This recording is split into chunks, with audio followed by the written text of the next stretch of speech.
Hola, ¿cómo están?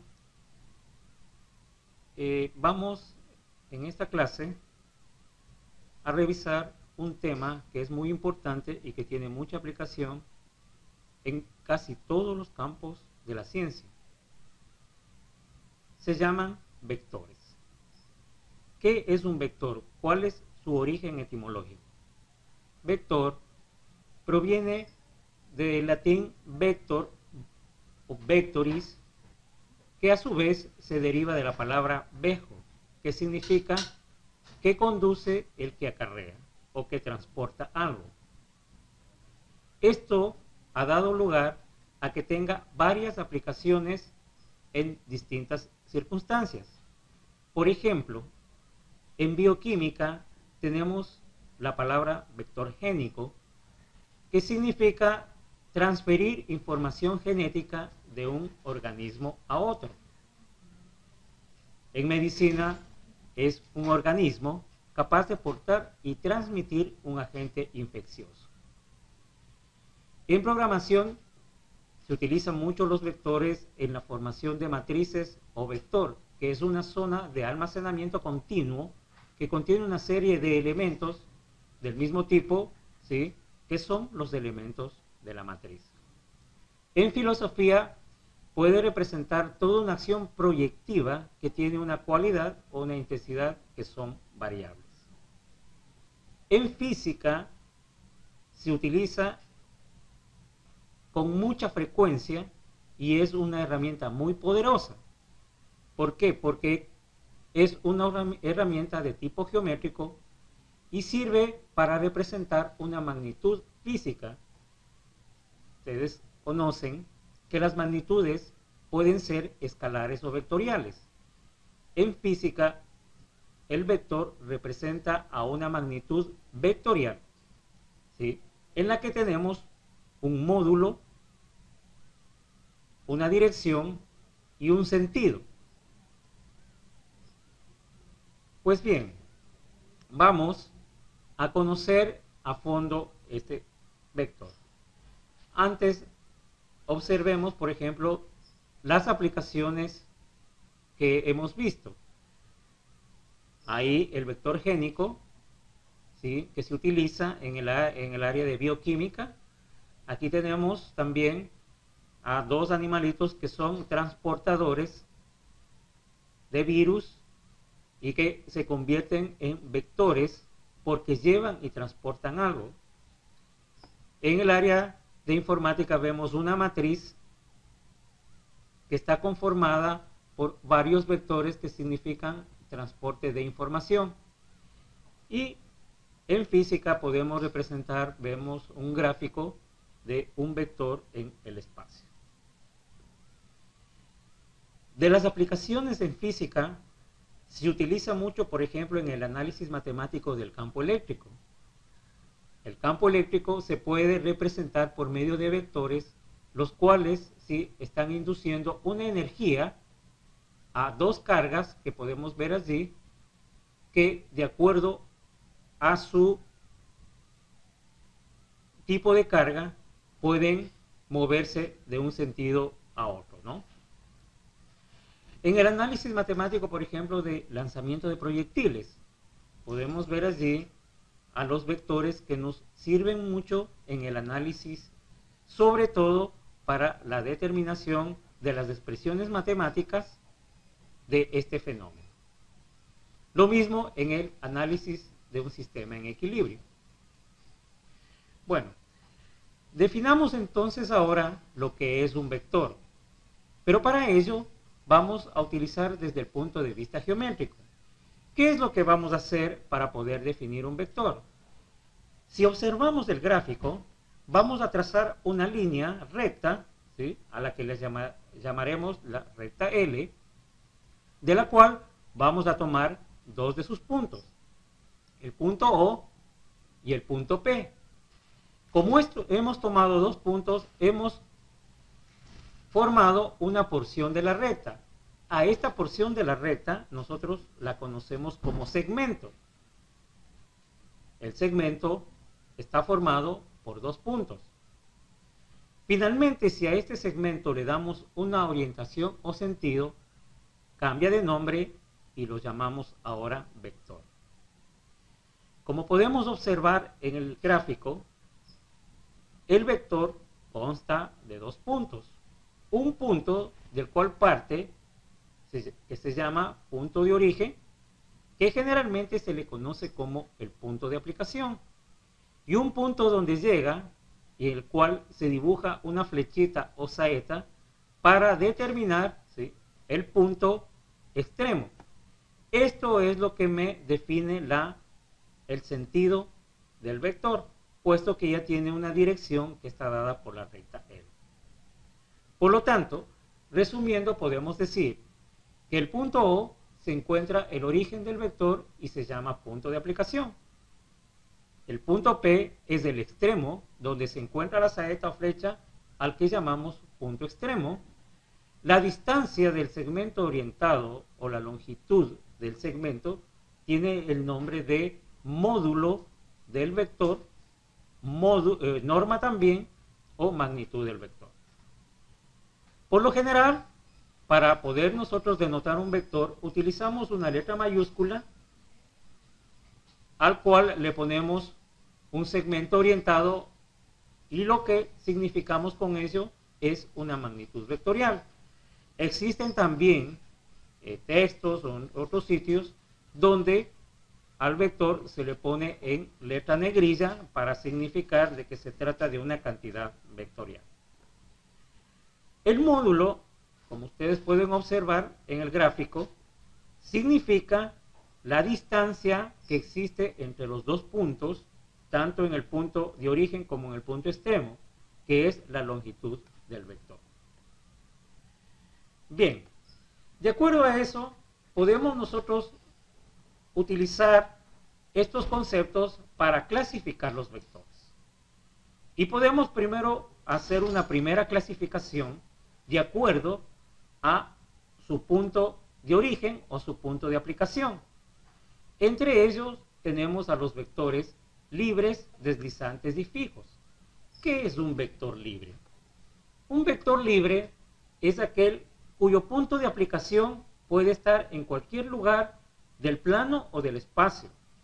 Al observar la gráfica podemos ver al vector B, al vector G, al vector H, al vector K, al vector D, que tienen puntos de aplicación en distintos lugares del espacio.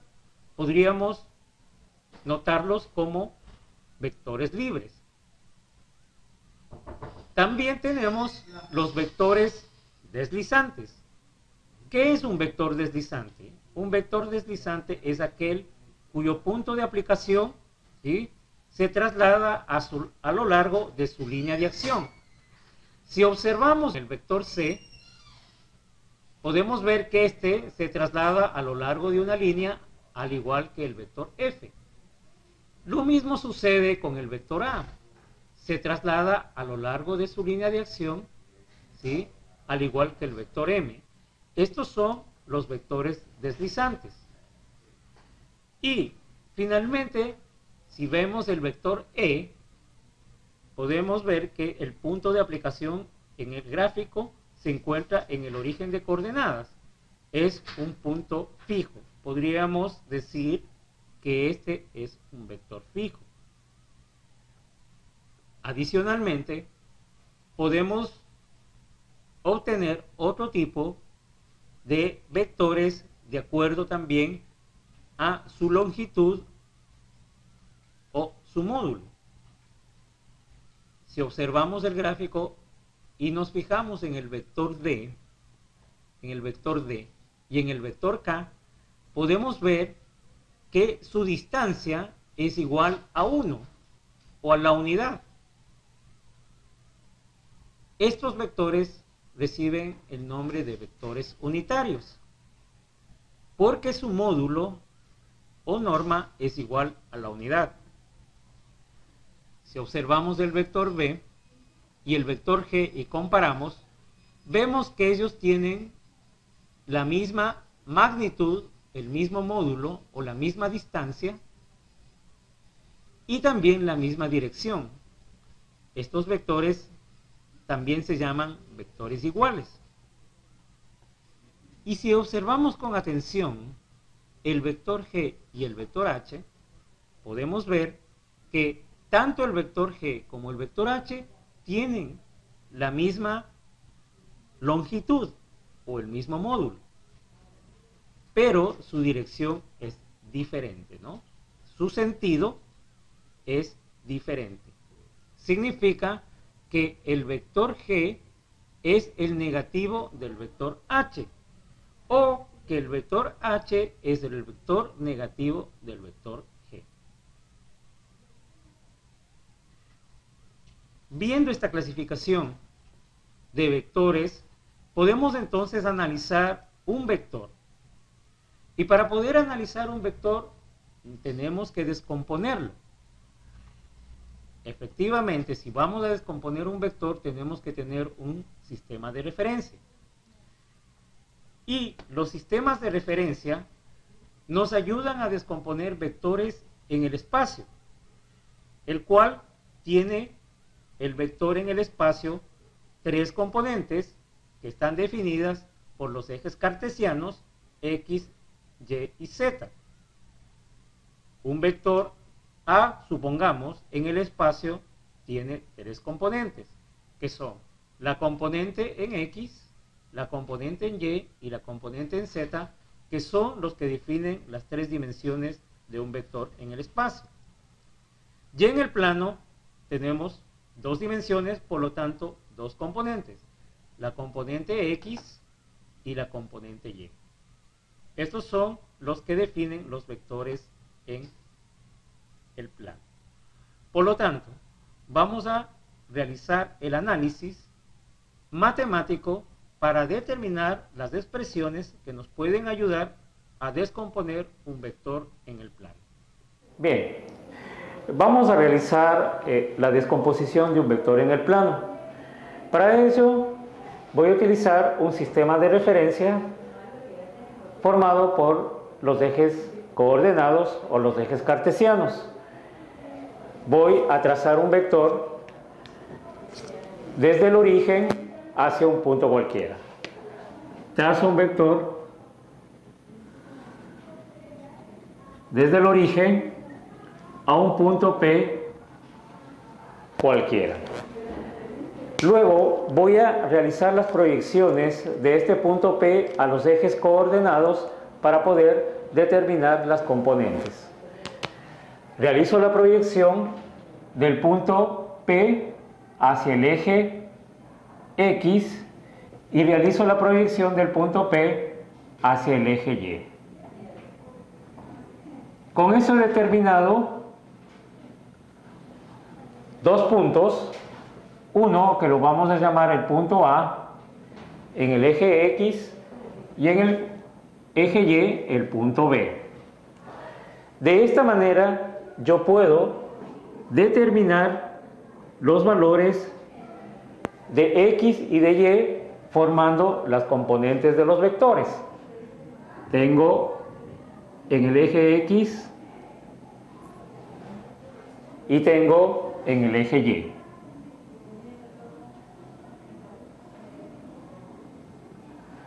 A este vector, que lo vamos a llamar vector A, cuyas componentes son la componente en X, que le vamos a llamar la componente AX, y la componente en Y, A sub Y. Lo llamamos entonces a este vector A.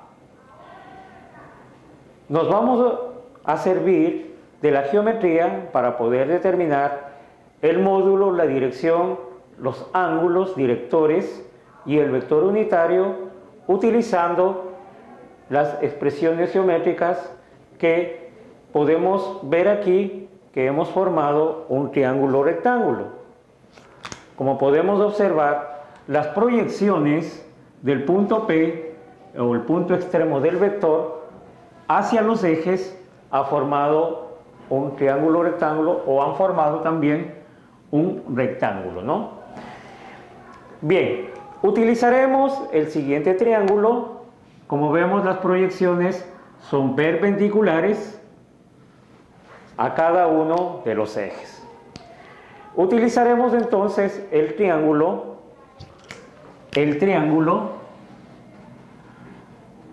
OPA. Es un triángulo rectángulo, ¿no?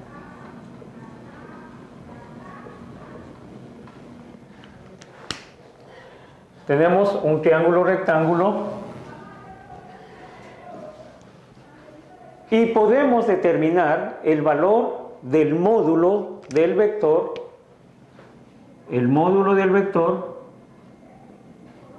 utilizando el teorema de Pitágoras. Podemos observar aquí que tenemos un triángulo rectángulo, como lo dije anteriormente, en el cual la hipotenusa viene a representar el módulo del vector y los catetos representan cada una de las componentes. Por tratarse de un paralelogramo, el valor de A sub y o la componente A sub y, ¿sí?, podemos representarla también como uno de los catetos. Por lo tanto, el módulo del vector quedará definido con la expresión A sub x al cuadrado más A sub y al cuadrado, que es el teorema de Pitágoras, donde la hipotenusa es igual a la raíz cuadrada de la suma de los cuadrados de los catetos. De esta manera determinamos el módulo del vector o la distancia. Podemos encontrar también la dirección. La dirección es el ángulo formado por el vector con relación al eje X positivo. Si observamos y hacemos uso de las funciones o relaciones trigonométricas, podemos ver que la relación que existe entre los dos catetos es igual a la tangente del ángulo. De tal manera que tangente del ángulo es igual al cociente que existe entre el lado opuesto y el lado adyacente. En este caso, el lado opuesto viene a representar la componente en Y y el lado adyacente la componente en X. De esta manera, si nosotros queremos obtener el ángulo, simplemente utilizamos la función inversa de la tangente, obteniendo el valor del ángulo, que es igual tangente a la menos 1 del valor o del cociente de los dos catetos, del cateto opuesto sobre el cateto adyacente, en este caso la componente en Y dividido para la componente en X. Otro punto importante, ya hemos determinado el módulo y la dirección, son los ángulos directores. Los ángulos directores son los que forman el vector con el eje positivo Y, al cual lo llamaremos el ángulo beta, y el eje positivo X, que lo llamaremos el ángulo alfa. De la misma manera, podemos utilizar tanto beta como alfa, las funciones trigonométricas, para poder determinar el valor de sus ángulos, ¿no?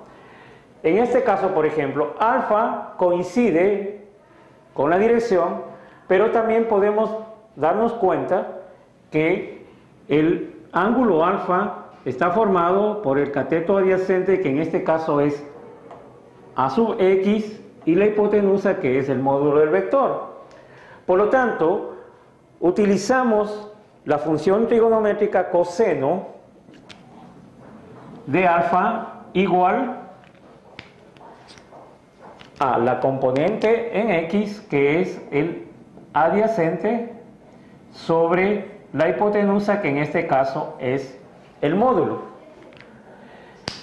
De la misma manera, si observamos, y por tratarse de un paralelogramo, el ángulo beta también lo tenemos representado en este vértice, en el punto P, ya que se corresponde, son ángulos alternos internos formados por dos paralelas. Por lo tanto, el coseno del ángulo beta es igual a la componente en Y sobre la hipotenusa, que en este caso es el módulo, ¿no? Entonces, con esas relaciones y sus funciones inversas podemos determinar los ángulos directores. En este caso, el ángulo alfa podríamos encontrarlo con la función inversa del coseno. Coseno a la menos 1 del valor de a sub x sobre el módulo. De la misma manera procedemos con el ángulo beta. Beta es igual coseno a la menos 1 del valor de la componente en Y dividido para el módulo.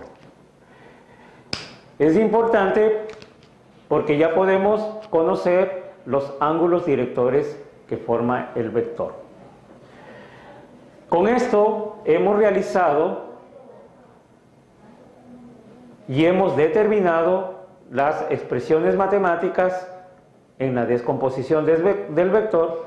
Nos queda por encontrar lo que es el vector unitario, pero para ello tenemos que definir los vectores unitarios normalizados en el eje X y en el eje Y. En el eje X tenemos un vector unitario normalizado con el nombre del vector Y, y en el eje Y un vector unitario normalizado con el nombre del vector J.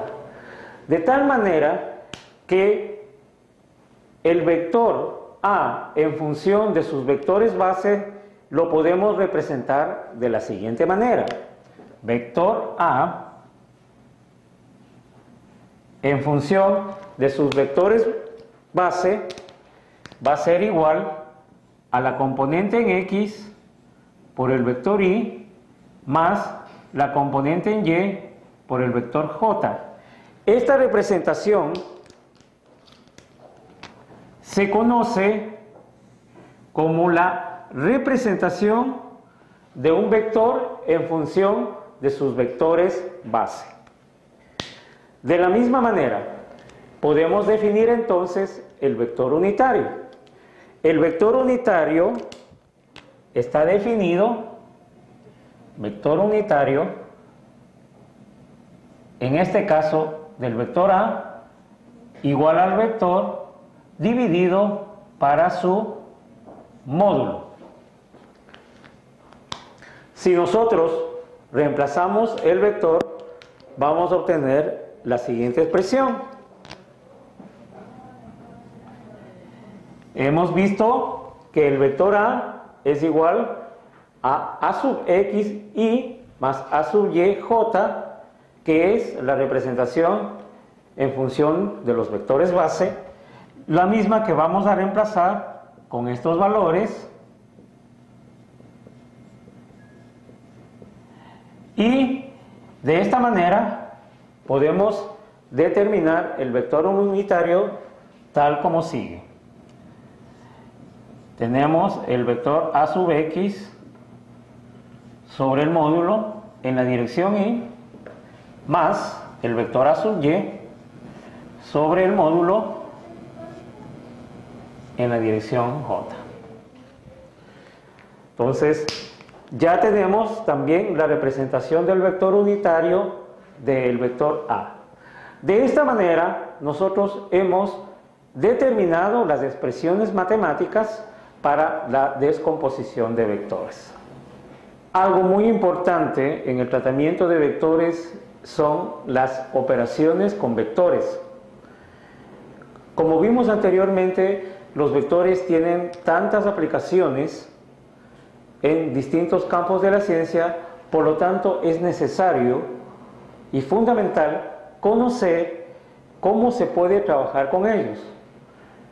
La descomposición de vectores es muy importante y es básica para poder entender la suma de vectores. En la suma de vectores vamos a distinguir dos partes fundamentales. Primero, una suma analítica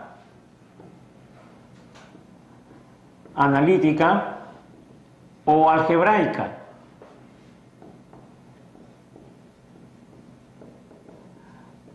Y una suma gráfica.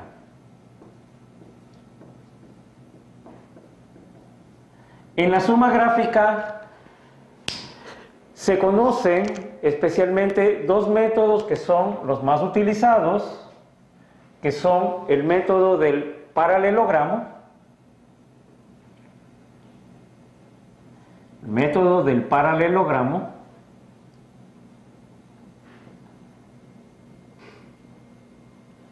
y el método del polígono.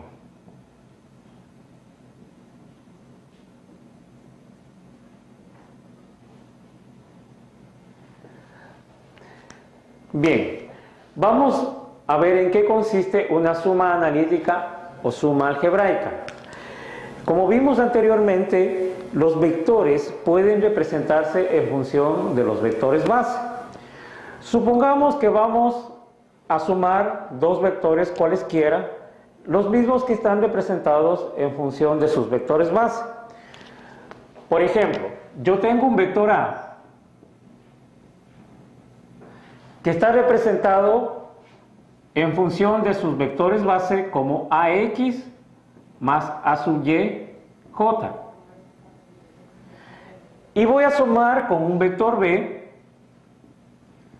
que está representado en función de sus vectores base como B sub XY más B sub YJ. Y de la misma manera, puedo tener otros vectores del vector C, C sub XY más C sub YJ. Y otro número de vectores, ¿no? Voy a realizar la suma analítica o la suma algebraica de los vectores. Eso significa que voy a encontrar un vector resultante que va a ser igual a la suma del vector A más el vector B y más el vector C. Como estoy realizando una suma analítica y gráfica, voy a reemplazar estos vectores de tal manera que voy a ponerlos en función de sus vectores base. El vector A expresado en función de sus vectores base me quedaría A sub XY más A sub YJ más el vector B, que sería B sub XY más B sub YJ, y más el vector C, C sub XY más C sub YJ. Como vemos, tenemos aquí una suma de vectores que están representados en función de sus vectores base. Al igual que en los polinomios, tomamos todos los términos que tengan la misma dirección, en este caso, o el mismo sentido. Podemos entonces ver que los que tienen la dirección Y son todas las componentes en X y las podemos agrupar de esta manera. A sub x más b sub x más c sub x,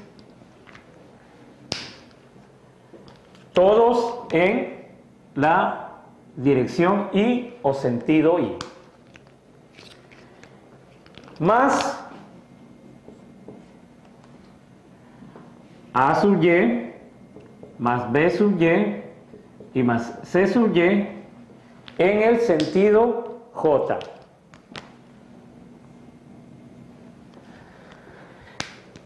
Lo que yo tengo, que este valor de a sub x más b sub x más c sub x me va a dar una resultante en x, y a sub y más b sub y más c sub y una resultante en y. Por lo tanto, el vector resultante quedará definido como una resultante en x con sentido y más una resultante en y con sentido j. Entonces, hemos realizado una suma analítica o algebraica de vectores. Para clarificar lo anteriormente expuesto sobre la suma algebraica o analítica, vamos a realizar un pequeño ejemplo. Supongamos que tengo un vector A que está definido por las componentes 2i más 3j, y un vector B que está definido por las componentes menos 4i más 6j. Voy a realizar la suma algebraica. A más B va a ser igual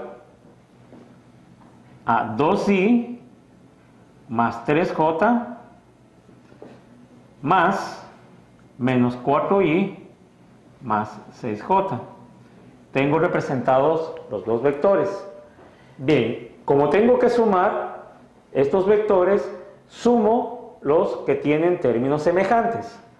En este caso, 2i más menos 4i más 3j más 6j.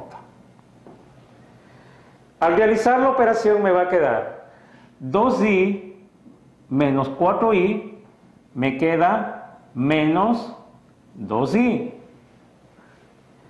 más 3j más 6j, 9j.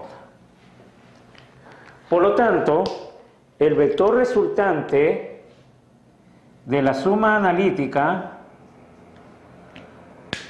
A más B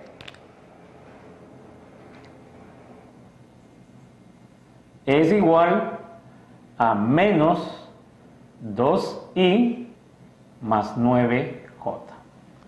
Habíamos hablado sobre la suma gráfica de vectores y que para ello teníamos el método del paralelogramo y el método del polígono, que son los métodos más utilizados en el tratamiento de vectores. El método del paralelogramo consiste en formar un paralelogramo con vectores de 2 en 2, de tal manera que la diagonal del paralelogramo representa la suma de los vectores.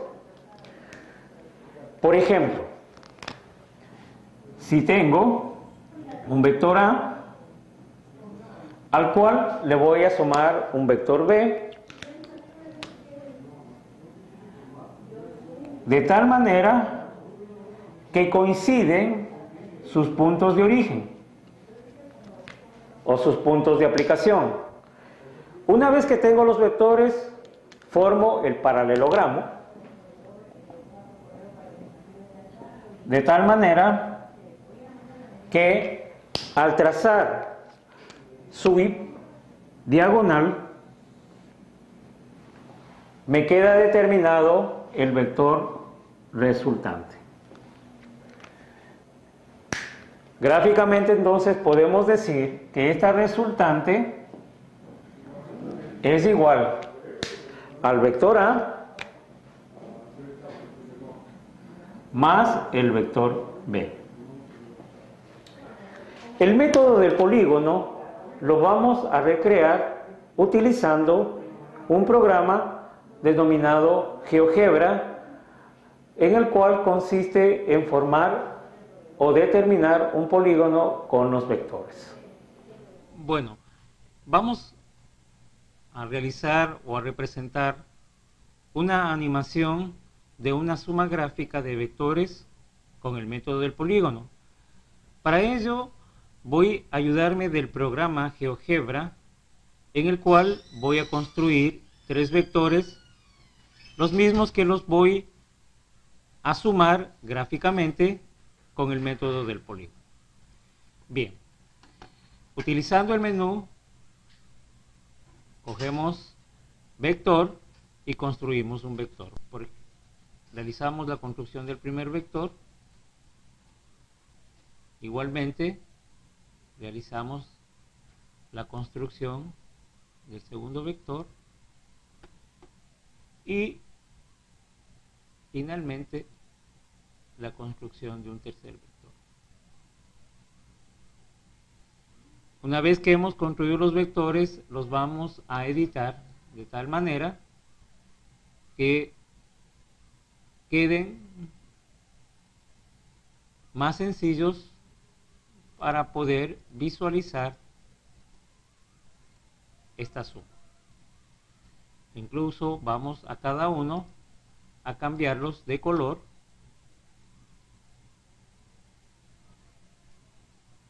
y engrosar un poco la línea para que se pueda visualizar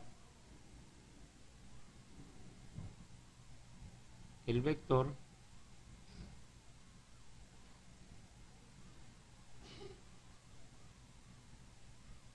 y que la suma quede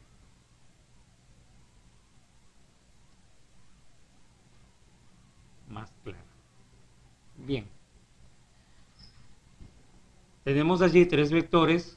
Podemos diferenciarlos por su color. Tenemos un vector de color verde, uno de color naranja y uno de color negro. Vamos entonces a construir el polígono para determinar el vector resultante. Para ello tomamos un vector,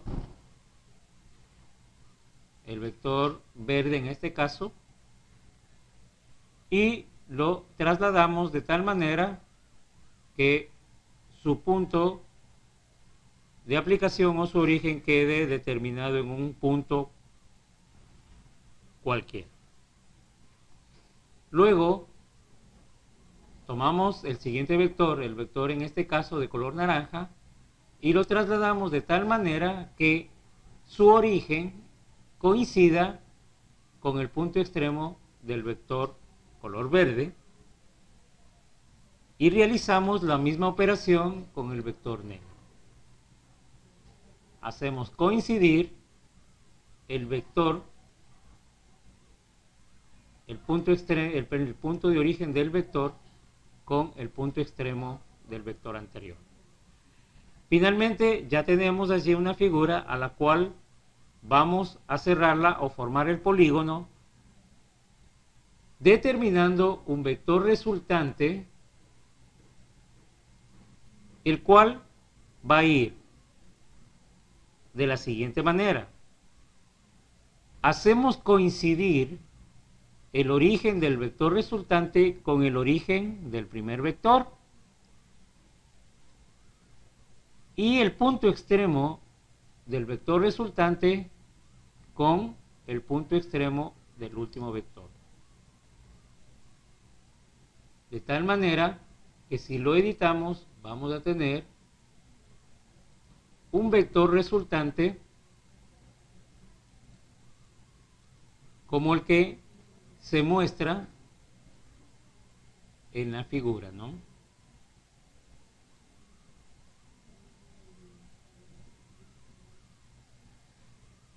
Podemos ver que el vector resultante está representado con el vector de color rojo y es el que cierra el polígono, en este caso, formando o determinando de esta manera la suma gráfica de vectores.